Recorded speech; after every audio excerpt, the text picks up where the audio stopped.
So, welcome to It's Meaningless. This is the podcast for entrepreneurs within the first 5 years of business who are tired of stuck and are ready to stomach the brutal truth. Here we uncover the meaningless daily habits that keep you from growing and protecting both in life and in business. This is episode 11, Perfectionism. And speaking of perfectionism, I didn't get that intro right. So, yeah, I won't do it again, but so when I started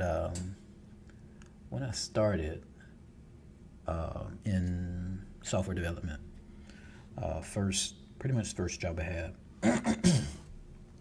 there was my boss at the time. He was older,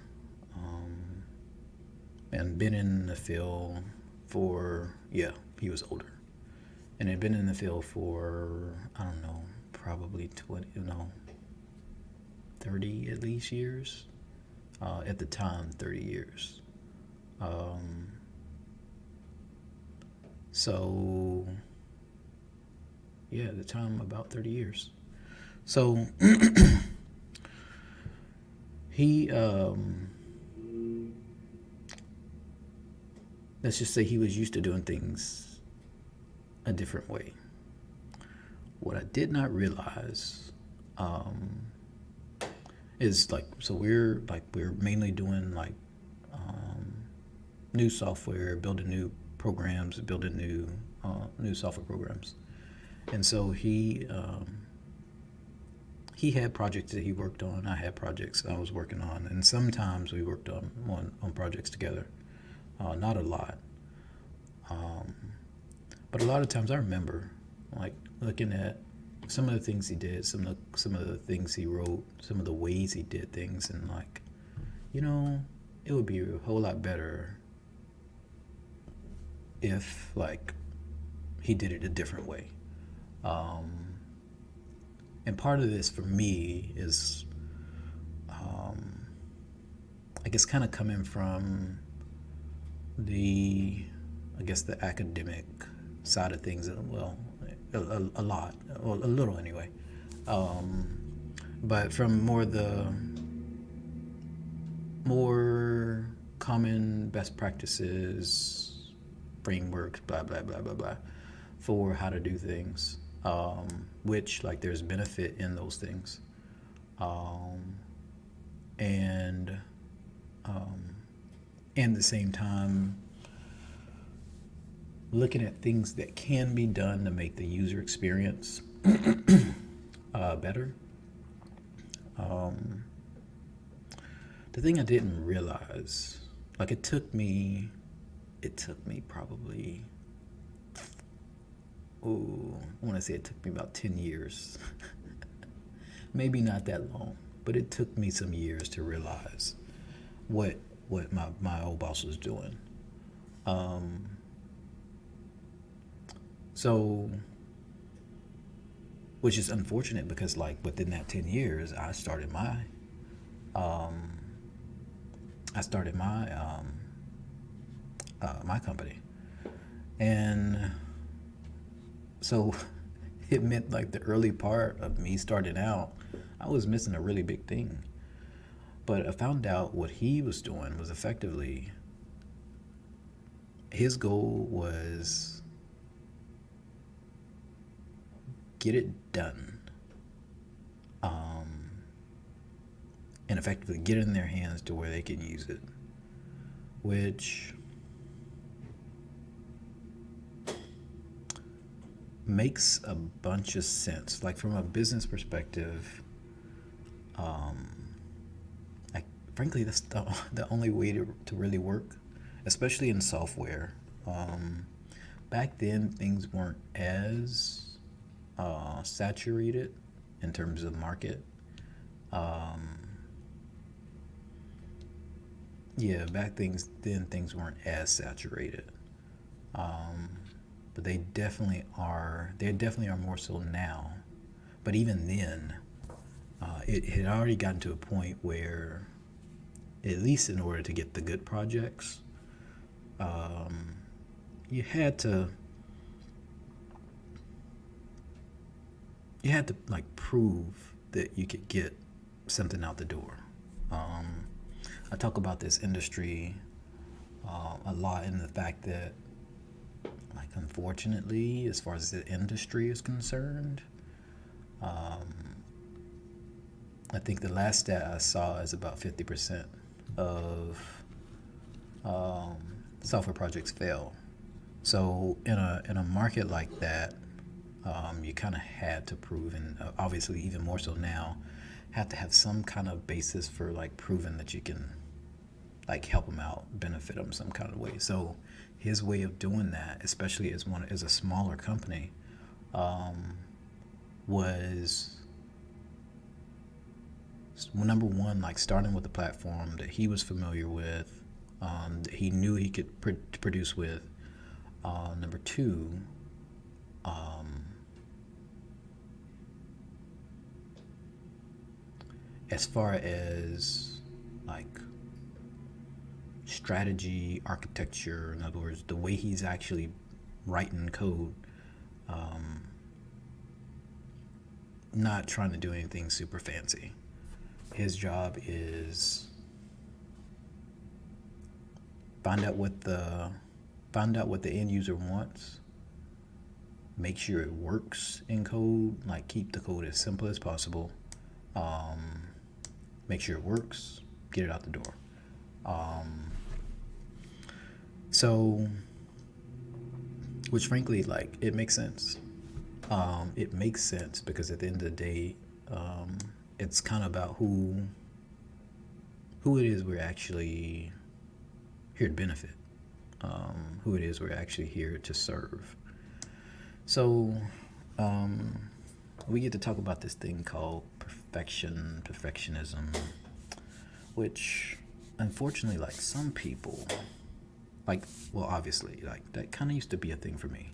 Um, some people uh, still think it's like a good thing, like something to be proud of, and it's not. Um, and I'm telling you this from the perspective of like entrepreneurship. Well, from any perspective, really. Um, from any perspective, really. I'm thinking about Tesla, Nikolai Tesla, um,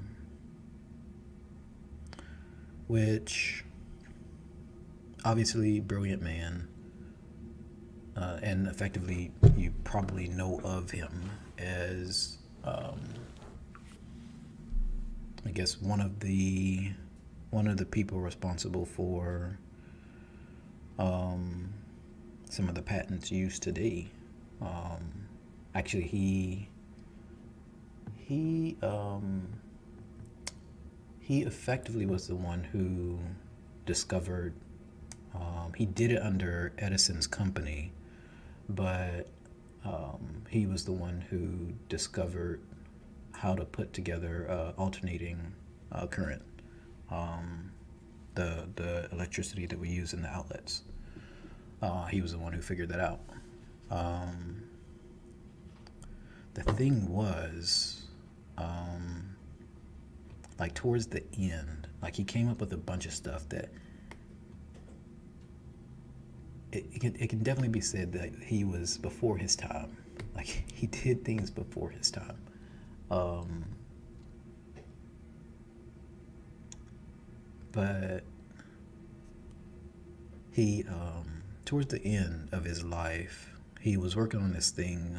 Um, Effectively, he was working on this thing of like remote charging. In other words, being able to send electricity through the airwaves. Um, and like unfortunately, that project left him broke. Um, that project left him broke. Um, and not just broke. Um, Technically, other things left him broke because, like, he never really got anything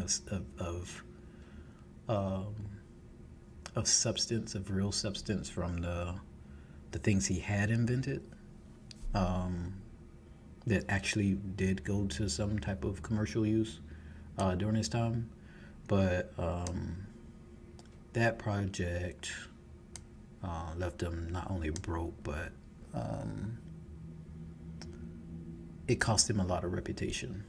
It cost him a lot of relationships. People who were kind of helping him out. It cost him a lot of those relationships. His investors.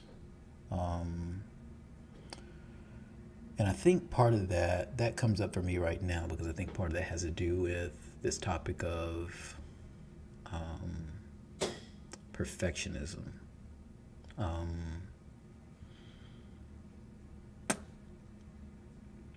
In his case, it was probably something that, like, he could have invented a bunch of different things. I'm sure he had a list, but there's a bunch of different things he could have done,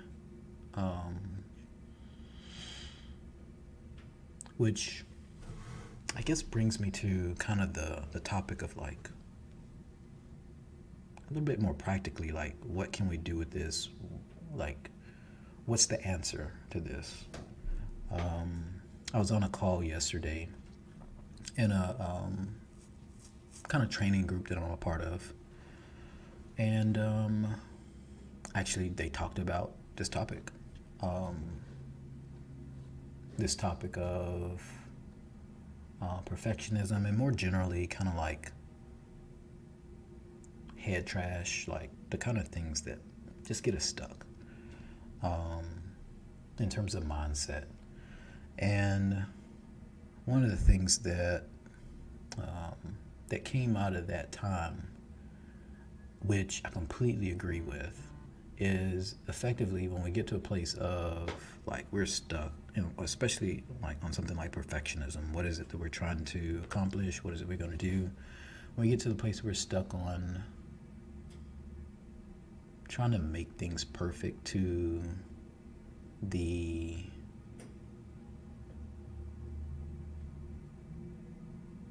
I guess to the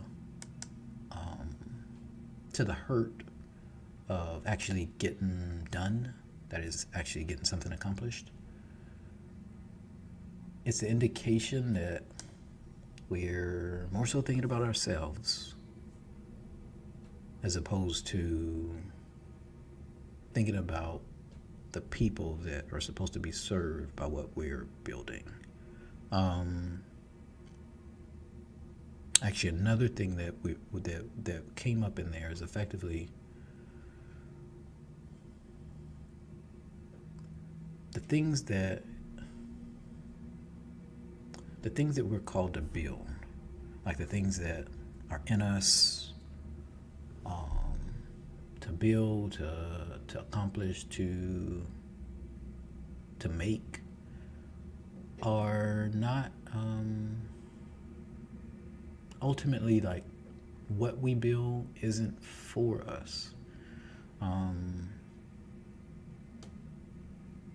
Yeah, what we build isn't supposed to be for us. It's supposed to be for others.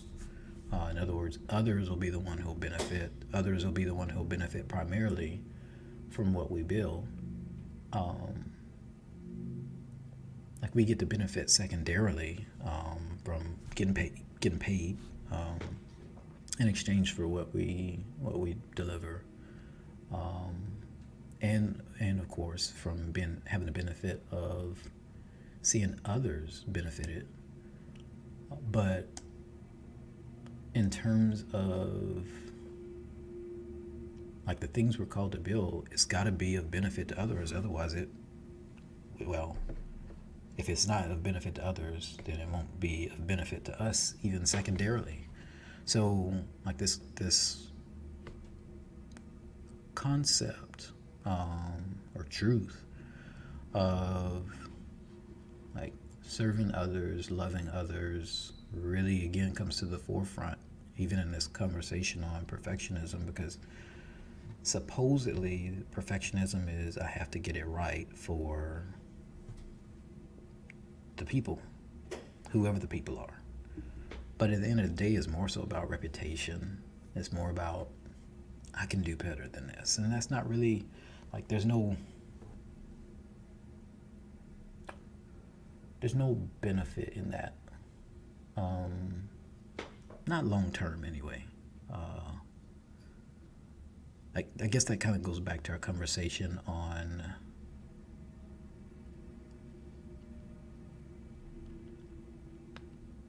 I guess, who's my worst critic. Kind of the self criticism, blah blah blah blah blah. It kind of goes back to that same conversation when we get stuck in that idea of who's going to benefit or not who's going to benefit. Get stuck in the idea of trying to make it look a certain way or bring it to some unwritten, unspoken standard, when if it really is for the people that we're wanting to serve, then at the end of the day, it becomes a whole lot more simple because then we can just ask them. Number one, like, definitely ask them to start.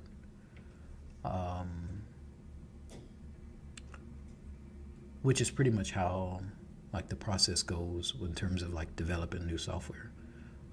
Start with what the client wants. Take lots of notes. Ask lots of questions, and try not to extrapolate. So take lots of notes on what's actually said, and try not to read into, like, oh, they could use this and they can benefit from that. And, like, that's all well and good. Like, you can note that down, but you know that as, oh, we can talk about that later. But once you have what they want, like, you can take the time, go out, or come back, confirm, that is, go back, kind of synthesize what you've gotten, come back, confirm, go out, build, come back, get feedback. And that can be iterative. And this is for whatever you're trying to build. It's not just for software. It's for whatever you're building. Because if it really is about the people who are going to use it, then, like, they're the ones that should be engaged the most in terms of, like, the decision for, is it done yet or not? If it's anybody else, like, if you're getting stuck trying to figure out, okay, what do I need to add on next? Or I think I need to add this thing on, or it'd be nice if I add this thing on. And that's all well and good. Like, I've been there. The times I've gotten stuck in this area has just been, like, getting stuck in the details. There are so many, like, when you're building something new, there's so many different, there's just so many different possibilities, so many different things you can add in, and something that seems like a small thing to add can quickly turn into something that's effectively almost like another project in itself. And very realistically can turn into a whole nother project. So there is a wisdom, and this is exactly what I saw in my old boss. There's a wisdom of being able to say, let's just not even go down that road until, like, we got the main thing done. We presented it. The client, the end user, enjoys and likes what this main thing is. They've proved it. They've approved it. They signed off on it. They find some benefit in it. They're willing to pay for it. And then once that's done, okay, we can jump off and go try this. So without without having that process, like, it's so easy. It's so easy to just build, and never release anything of value to anybody. Um, yeah, never release anything of value to anybody. Like, at the end of the day, you might argue that um, you benefit from like learning, but at the end of the day, like, if you're never using those skills um, to benefit other people, and even if you are, the question is like one of how much. The question is a is a value question. Uh, Effectively, was the time and effort was the time and effort that you put into like trying to get this thing done, trying to learn, was it worth was what you got out of it, was the learning benefit that you got out of it worth the amount of time and effort and energy that you put into what you're working on, especially like if it doesn't even bother to see the light of day. um, so I've got a tell on my own. So I've got one project that um, I've been working on, a personal project um, that I've been working on for, what was it, 20? No, not 20. 2017, I think, was when I started. Um, Now, in realistic, like in um, realistically, like, this project is um, the scope of this project is much larger than, yeah, the scope of this project is much larger than most projects that companies try to do, or try to do, yeah. Um, so, like, it's taken a lot of time to get kind of the core down, and actually most of the core is pretty much done. The core is pretty much done. Um, However, as far as usability, um, I guess the issue with getting it out right now is usability. In other words, which is kind of a mistake in itself, and this can be a completely different episode. But what I messed up on is I did not identify who was going to use this before I started building it. Like, I built it as like kind of a, think of it like Swiss Army knife kind of thing. So there are multiple potential uses, but I did not specify one. And so, frankly, that's kind of the stage I'm in right now, is defining like who can use this, like who can use it right now. So um, I mentioned that to say, like, um, this isn't something that just happens to a small number of people. Like, it's a thing. Like, part of it is kind of that thing of like, oh man, it's my baby. And like, I'm really big about like, let's divorce ourselves from that way of thinking. Um, because if you think of it as your baby, then like, you can never let it go. Um, you can never let it go, which means that it can't morph in ways that'll help other people. The people who are actually going to use it. Like, if you're building it for you, that's a different story. And if you're willing to spend days and like hundreds of thousands of dollars, and I say days, but years, building something for something you're gonna use, then fine, like, knock yourself out. But obviously, like, you have to have some type of other like thing that you're working on.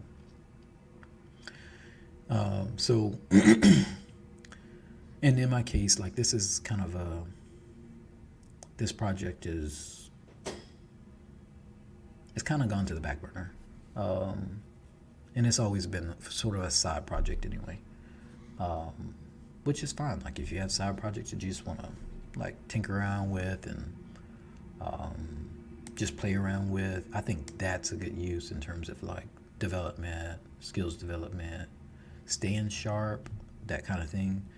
Um, but and again, this is like whatever type of project, whatever type of skill set.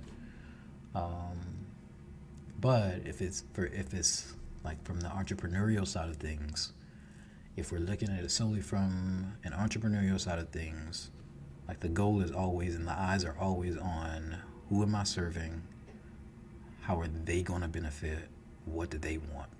Like any other thing that we got going on in our minds, like it's a waste of time. Like I'm telling you from experience, best thing is just like drop it. Um, Otherwise, it'll rob us of productivity, um, and especially is productivity in business. Um, like, and I'm telling you, like if you're looking for if you have even the slightest idea and thought of like going after like venture capital, angel investor funds, like those guys are not going to be as um, I don't think they need to be, but they're not going to be um, as nice about like helping you divorce yourself from your baby, um, because they get it. Like there's no value that comes from anything that you just simply hold on to. Like until you are ready to like let it go for the benefit of other people, um, then you can't really get a benefit from it. So um, the I will say this. So with all this talk on perfectionism, um, like obviously there's a line, um, but most people who kind of like struggle in this area uh, are nowhere close to the line. But there is a line. Um,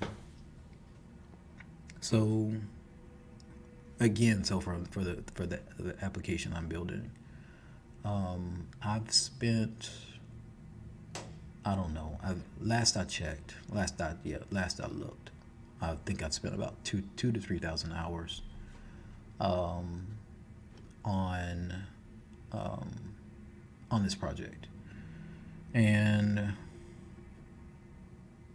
I guess I've personally struggled with like, am I spending too much time on this? Am I spending like, um, but what I've come to realize, like I said, the scope of the project that this little project I'm working on is not so little, but um, the scope of it is definitely way more complicated, much larger than what normal projects kind of do.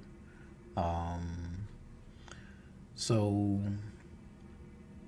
and I'm not necessarily talking about hours spent, but just in what the project entails. Um, so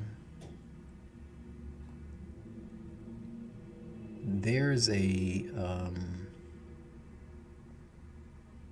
like that's a real question. In other words, like should I be spending this time or not? Because if you don't ask the question, like you can flip to the reverse, um, to where you're just throwing something out there, which like that's probably my that's probably my theme more times than not. Is I'm so willing to get it out there that I probably put it out there too fast. Uh, but the point, though, is as far as the thing of perfectionism is concerned, that yes, like I think the thing is to keep asking the question. I think it benefits to keep asking the question. I think that's what kind of keeps us more along, closer to that line of being able to deliver things that benefit our clients, things that benefit the people that we serve. Um, is continually asking that question of ourselves and of them. Um, is this enough? Um, so that's all I have for today. Again, we're here Tuesdays, Thursdays, and we'll see you on the next one. Take care. Bye.